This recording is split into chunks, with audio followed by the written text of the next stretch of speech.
just a simple style, a round style on me, not complicated, so I will not complicate things for my jewelry. So guys, let's start. First, I'm gonna take one strand of this nylon thread right here. First, I'm gonna make this one the wrong one. I don't know where's the other one of it. There's a lot of this. It's spread hard. Maybe it's in here.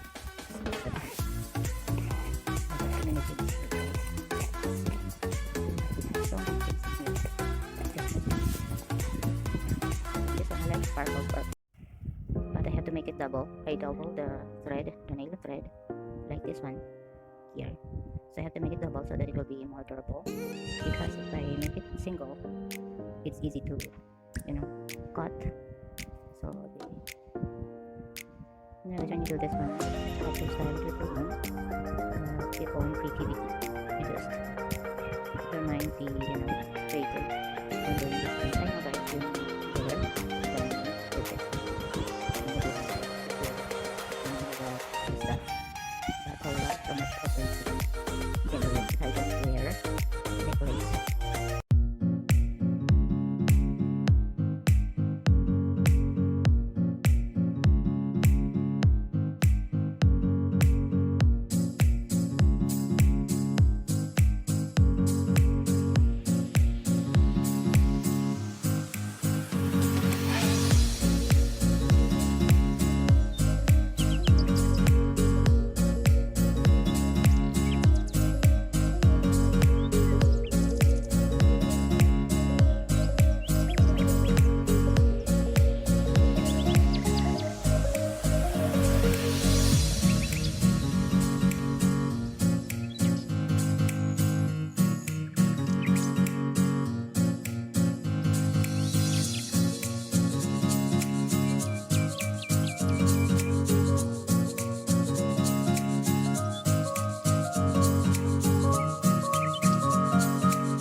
after this, guys, I'm done.